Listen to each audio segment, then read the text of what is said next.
Hey y'all, my name is Taylor. Welcome back to my channel, or welcome if you are new. So today is going to be a book tag. So before I get started, I'm doing a new angle. I'm standing up for a video. I just felt like standing.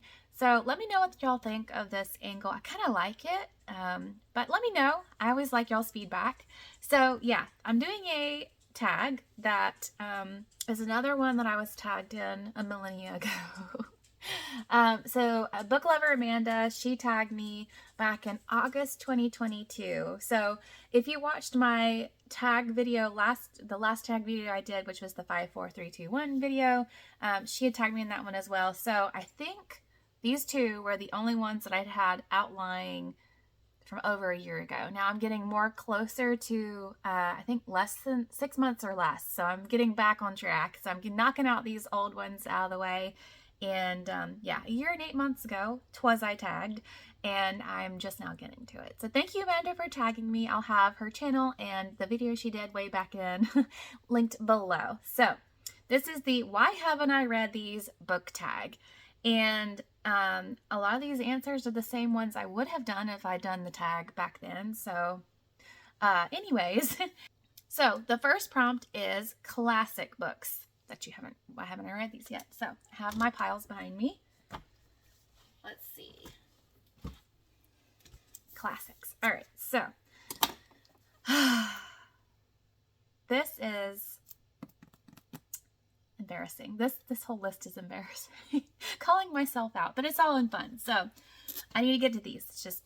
This tag was a reminder to me that I need to get to these ASAP. Like I have the urge, but I just haven't gotten to it yet. Anyways, rambling. Little Women. I have never read Little Women. And I'm kind of embarrassed to say that as a reader, but like, I just haven't yet. But Kat from Cat Stories, she kindly gifted this to me for my birthday, this lovely interactive edition. And I'm so excited to pick this up because I love interactive ones, but I haven't even took it out of the packaging yet. I just want to make it pristine as possible for as long as possible. But I have plans to read this year, I'm hoping.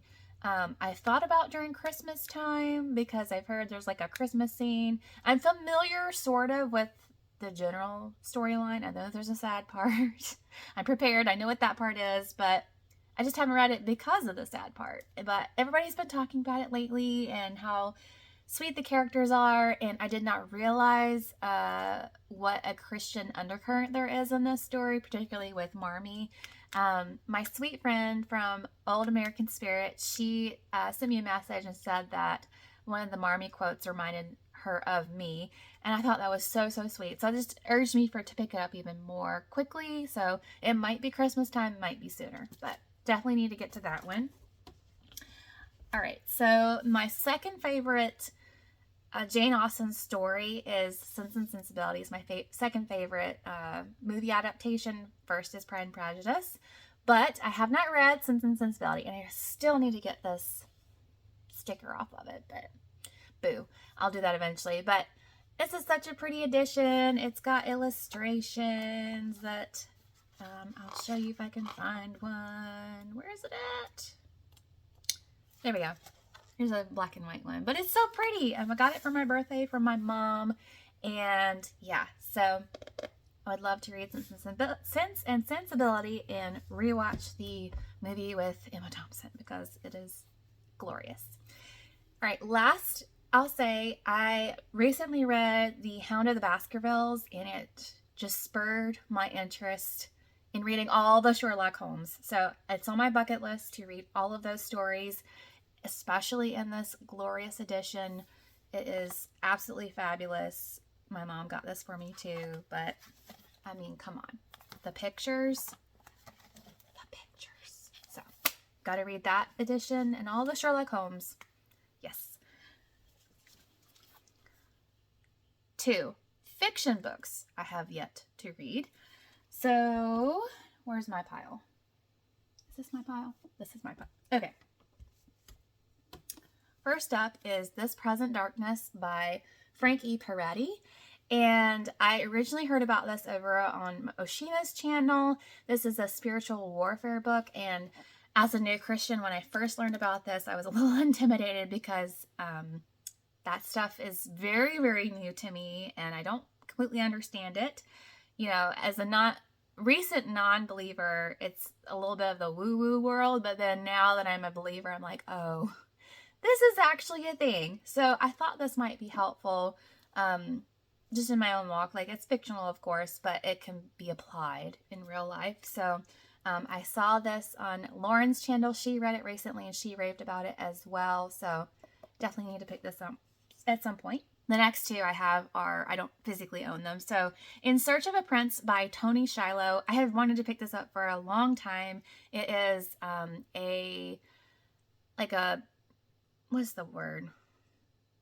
Princess Bride? No, not Princess Bride. What is it? Princess Diaries. Princess Diaries. I don't know why that was so hard. I had princess right. But anyways, it's like a Princess Diaries type story where the girl, she realizes that she's actually royalty and is heir to the throne, but she needs a prince in order to be able to take the throne. And it is, I believe, set in an island off the coast of Africa, maybe? I'm not sure. But it's a fictionalized world, and I think it'll be perfect to read in summer. Just haven't gotten around to it yet, so hopefully this summer I'll be able to. And then the last one for this section is Heart of Red, Blood of Blue. I can never get that title right. It always messes me up. But anyways, it is a romantasy. Is that what people call it? A romantic fantasy story. It is Christian too, which is all of my favorite buzzwords, you know. So I think she is a blue blood when she's supposed to be a red blood or something, some kind of power, something or other. I don't know, but a lot of people talk about it, and it's a standalone and has my favorite buzzwords, and I don't really need to know much more. So why have I read it yet? Who knows? Number 3, this one especially, the nonfiction. Why haven't I gotten to these yet?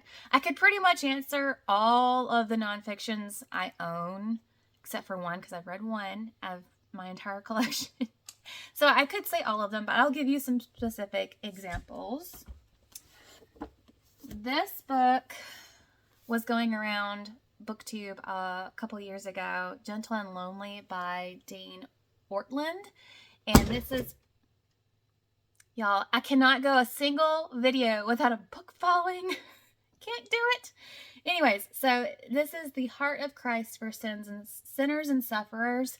And people raved about this book. It talks about Jesus and his love for us, and goes through scripture. And I do need this. I've said countless times on this channel that I need to get to this, and it fell off my radar again. Now it's back on there. So, and it's not even that big. Like, why? Why, Taylor? Why? All right. So I have read the Case for Christ, the kids version. I have talked about this before on my channel, but when I was a new believer, it was part of my faith walk, and I accidentally read the kids version because I didn't realize it because it was on audio. So it was still really good. It was still really helpful to me, but I need to actually read the adult version at some point. But I put this particular one on here, The Case for a Creator by Lee Strobel. I need to read all of his books, just to be honest.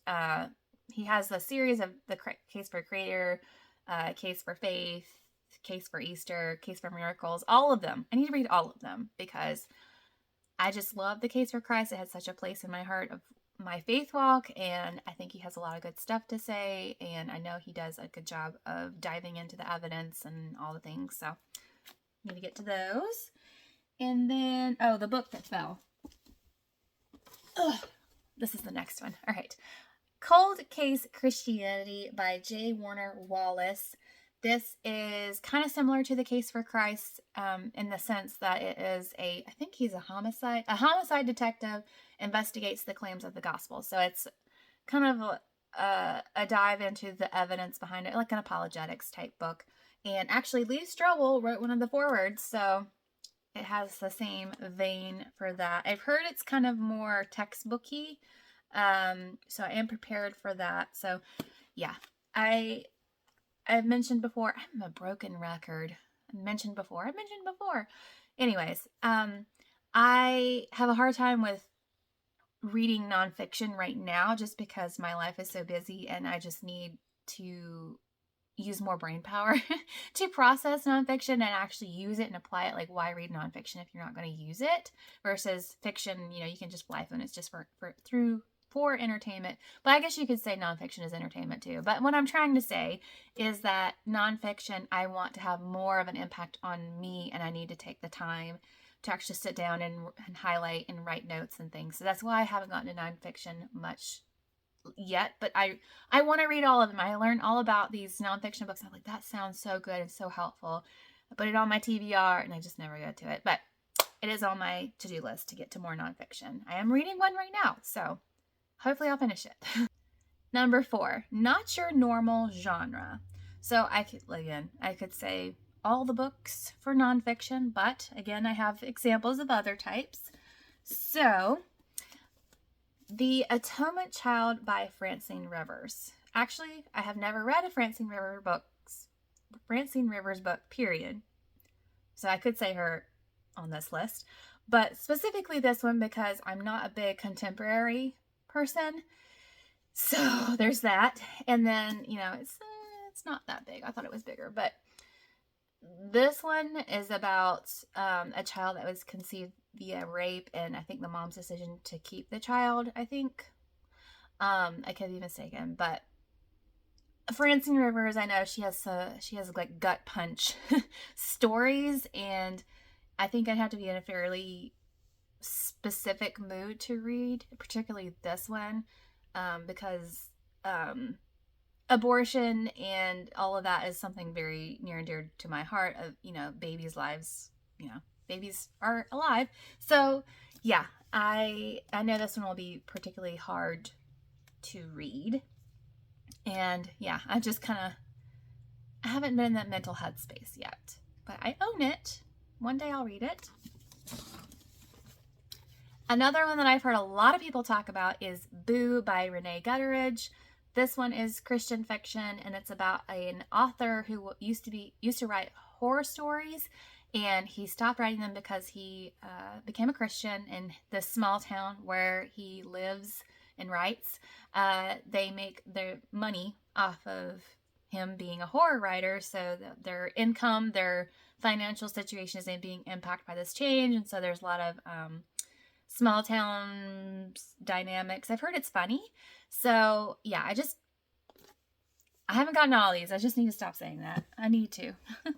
And then the last one for this section is A Time to Die by Nadine Brandes. This is a Christian dystopian novel gifted by my friend Chrissy from Chrissy's Purple Library. So thank you again, girl. I need to read this. She didn't give it to me that long ago, but I'm just saying I haven't read a lot of dystopian books. I've never read a Christian dystopian book that I can recall. I don't think I have. But I used to read dystopian books back in the day whenever they were more popular, but I haven't read one, I don't think, since, the 2010s era.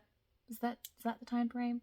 Anyways, I haven't read one in a long time, so I'd like to read this one. And this cover is just, I don't know, it's just so pretty.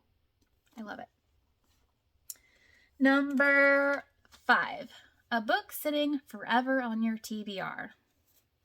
So again, I could say a lot of these, but specific examples. I won all 3 of these in separate giveaways, and I have yet to read all of them, and that's so bad. Like, someone gave these to me, and I haven't read them yet. So the first one is To Steal a Heart by Jen Turano. And this is Christian fiction. It's part of the first book in the Bleecker Street Inquiry Agency. And I think it has something to do with like espionage or something. Not quite sure. But Jen Turano, I read one book by her last year. Was it last year? Yeah, it was last year. And it was super funny. And I've heard she's funny. And I'm sure this one will be too. And then The Secret of Pembroke Park by Julie Clausen.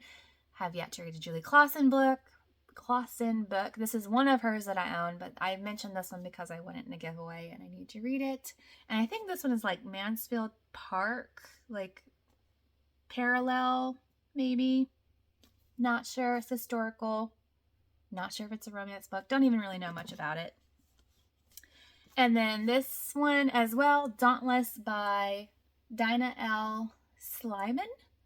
It's book 1 of the Valiant Hearts, and I think this is like a Robin Hood, female Robin Hood story. Could be totally wrong.